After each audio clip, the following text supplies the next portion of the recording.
Definisi mitosis ialah menambahkan bilangan sel dalam organisma semasa pertumbuhan dan perkembangan. Mitosis juga penting untuk menggantikan sel yang mati atau rosak.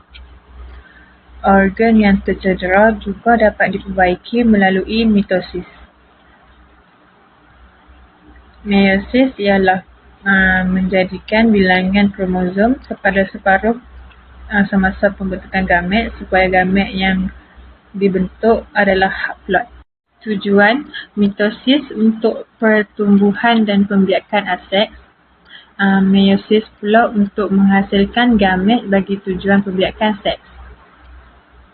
Pada hari ini saya akan membentangkan tentang kita sel. Apa itu kita sel? Kita sel adalah satu proses sel mengalami satu kita hidup bermula dari peringkat satu sel sehinggalah ke peringkat di mana sel itu membahagi dan menghasilkan dua sel anak. Kita sel ini dibahagikan kepada fasa mitosis dan juga interfasa. Interfasa membentuk 90% daripada kita sel. Dalam manusia, kita sel berlangsung selama 8 hingga 24 jam secara beransur-ansur dan juga berterusan. Interfasa. Interfasa adalah peringkat sel tersendiri dan bukan sebahagian daripada mitosis. Sel berada pada peringkat ini untuk tempoh yang lama dalam kita sel. Sel dalam keadaan interfasa menjalani aktiviti normal dan tidak membahagi.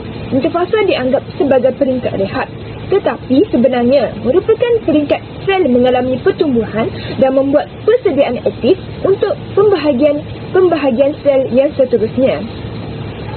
Fasa interfasa seterusnya dapat dibahagikan kepada 3 subfasa ataupun bahagian, iaitu fasa G1, fasa S dan juga fasa G2. Fasa M adalah pembahagian sel iaitu mitosis dan juga meiosis. Rajah 51 menunjukkan kita sel, iaitu pada fasa G1 iaitu fasa pertama. Fasa ini menghasilkan protein, organin dan juga sitoplasma. Pertumbuhan sel dan pembezaan sel berlaku pada peringkat ini. Fasa S iaitu fasa sintesis. Sintesis DNA berlaku. Replikasi DNA untuk membentuk dua pasangan kromatik. Fasa G2 iaitu fasa kedua, sel terus bertumbuh, menghasilkan lebih banyak protein, organin dan juga sitoplasma dan sel menyimpan tenaga. Dan juga fasa M iaitu fasa mitosis. Sitokinesis iaitu pembahagian sitoplasma, mitosis pembahagian nukleus. Mitosis dapat dibahagikan kepada 4 iaitu telofasa, anafasa, metafasa dan juga profasa. Fasa pertumbuhan G1 adalah pada peringkat ini kromosom adalah sangat halus dan tidak dapat dilihat menerusi mikroskop cahaya. Dalam peringkat ini kromosom dinamakan sebagai kromatin. Fasa ini adalah sangat penting kepada sel kerana untuk menentukan sama ada sel akan meneruskan kita sel yang seterusnya ataupun tidak. Jika keadaan sesuai, sel akan memasuki fasa yang seterusnya. Sitoplasma, mitokondrian dan juga kloroplas juga semakin bertambah. Pada peringkat ini adalah masa untuk tumbuh sarang sel sebelum replikasi DNA. Fasa B iaitu fasa sintesis. S iaitu fasa S. Sintesis dan replikasi DNA berlaku pada fasa ini. Setiap kromosom mengganda iaitu bereplikasi menjadi dua kromatik yang seiras.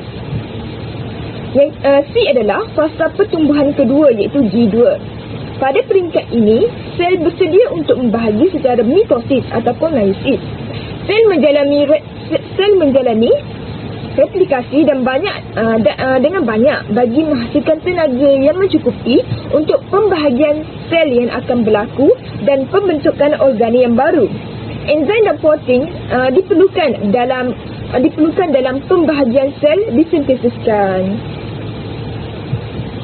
Selepas proses interfasa selesai, sel akan memasuki fasa mitosis. Fasa pembahagian sel yang dibahagikan kepada dua proses iaitu mitosis, pembahagian nukleus iaitu pembahagian sama rata kromosom yang telah disintesiskan kepada dua sel anak. B adalah sitokinesis, pembahagian sitoplasma. Seterusnya saya akan membentangkan tentang pembahagian mitosis. Pembahagian mitosis ada 4 fasa. Fasa utama ada 4 fasa utama. Fasa pertama adalah profasa di mana persediaan kromosom menebai dan jet envelope hilang. Yang kedua adalah metafasa.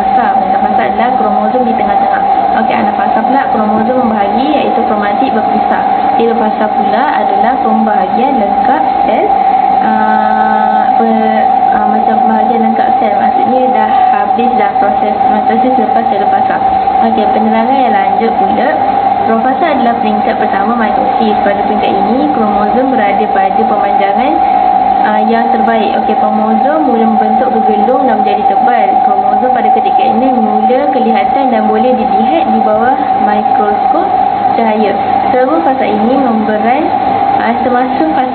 memberan nukleus hilang dan kencing gelendong iaitu spindle fiber muncul. Kinetofon memegang kromosom dan terikat di genting gelendong.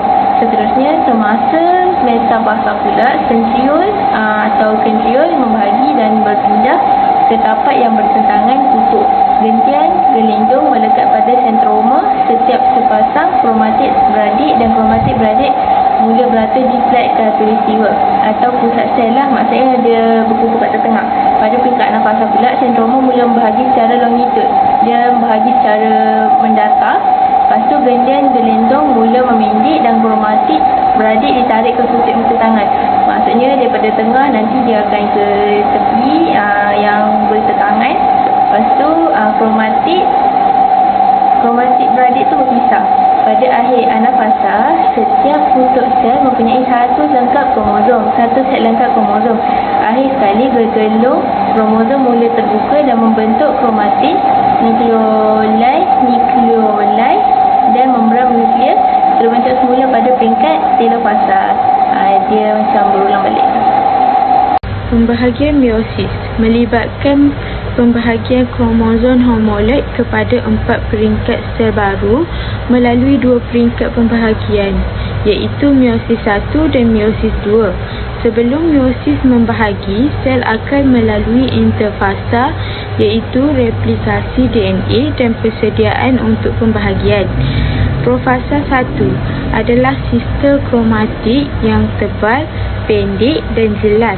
Nuklear envelope atau sampul nuklear akan hilang dan dedahkan kromosom.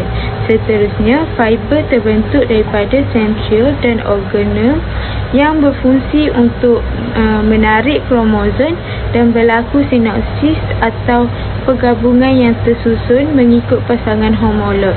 Dan crossing over, kemudian berlaku pemindahan maklumat genetik di kiasma, iaitu tempat crossing over.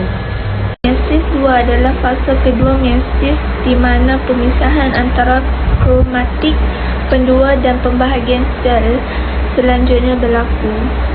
Seterusnya, semasa meiosis 2, sel anak yang dihasilkan oleh meiosis meneruskan pembahagiannya lebih jauh sehingga setiap sel anak yang berasal dari meiosis 1 menghasilkan 2 gamet.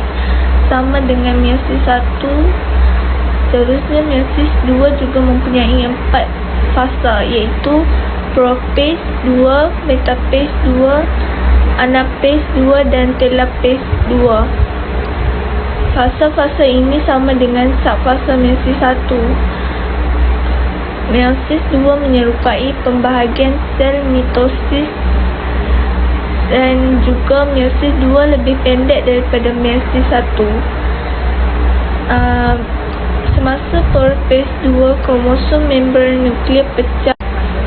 Kromosom bergerak dan terpisah. Selanjutnya ia berkembang dan kemudian kromosom berbaris di plat metafasa secara individu. Semasa metafasa 2, 2 gelembung satu dari kutub melekat dengan sentroma setiap kromosom. Kemudian anaphase 2 bermula. Gelombang menjadi pendek, oleh itu fasa terbelah dan kromatik terpisah antara satu sama lain. Kromatik ditarik ke arah kutub yang bertentangan. Semasa telophase 2, membran nukleus bergabung dan melampirkan kumpulan kromosom haploid yang mencipta 4 sel haploid. Itulah akhir meiosis 2. Okay, Assalamualaikum. Saya Alimah Zahra binti Hisham. Hari ini saya akan membincangkan kepentingan mitosis dan meiosis. Kepentingan mitosis: 1. Untuk menambahkan bilangan sel. 2. Sel-sel anak mempunyai maklumat genetik. yang sama dengan sel induk. Yang ketiga, menghasilkan sel-sel baru bagi menggantikan sel-sel yang rosak atau mati. Yang keempat, hidupan seperti mikroorganisma unisel, paku pakis dan lumut memerlukan mitosis untuk pembiakan. Kelima, menghasilkan sel anak yang seiras dengan sel induk adalah untuk memastikan sel anak menjalankan fungsi yang sama dengan sel induk. Okey, kepentingan meiosis. 1. Gamet yang terhasil hanya mengandungi separuh daripada bilangan kromosom sel induk. Yang kedua, semasa persenyawaan, percantuman ovum gamet betina dengan sperma gamet jantan akan membentuk zygote yang mempunyai bilangan kromosom yang sama dengan ibu bapanya. Yang ketiga, tindah silang yang berlaku menyebabkan pertukaran maklumat genetik antara pasangan kromosom homolog. Yang keempat, menyebabkan berlakunya variasi dalam keturunan. Okey, sekian, terima kasih.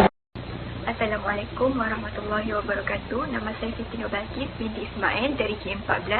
Hari ini saya akan membentangkan perbezaan mitosis dan meiosis. Perbezaan yang pertama ialah bahagian sel. Bahagian sel mitosis ialah suatu sel somatik membahagi sekali, iaitu sitokinesis. Pembahagian sitoplasma berlaku pada akhir telofase.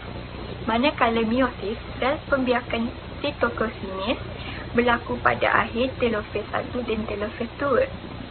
Seterusnya ialah nombor sel data. Untuk mitosis, 2 sel anak perempuan dihasilkan. Setiap sel adalah diploid yang mengandungi bilangan kromosom yang sama. Manakala meiosis, 4 sel anak perempuan dihasilkan. Setiap sel adalah haploid yang mengandungi 1/2 bilangan kromosom sebagai sel asal. Seterusnya ialah komposisi genetik. Untuk mitosis, sel-sel anak perempuan yang terhasil dalam mitosis adalah klon genetik. Mereka genetik yang sama. Tiada gabungan semula atau penyeberangan berlaku. Untuk meiosis, sel-sel anak yang dihasilkan mengandungi kombinasi gen yang berlainan. Rekombinasi genetik berlaku akibat pengasihan rantai homolog kromosom secara rawak ke sel yang berbeza